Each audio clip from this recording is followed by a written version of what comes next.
right okay নিৰাশাৰ পাছত আশা আমাৰ হস্পিটেলৰ সবচে এটা টেগ লাইন স্বাগত IVF ক্লিনিকৰ আজি এই পেচেণ্টটো 16 বছৰ পাছত কনচিভ কৰিছে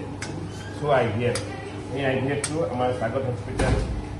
স্বাগত ক্লিনিকত কৰা হৈছিলে চ' আজি আমাৰ কাৰণে এটা সুখৰ দিন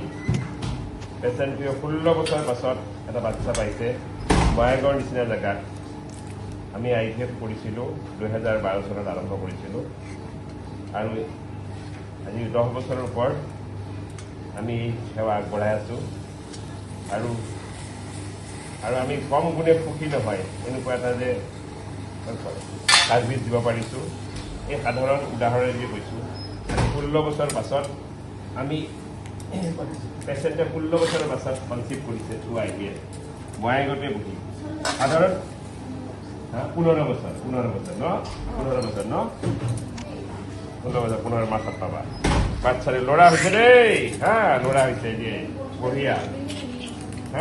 ল'ৰা হৈছে ওজনটো অলপ কম হৈছে যেনিবা কোনো কথা নাই উইল টেক কেয়াৰ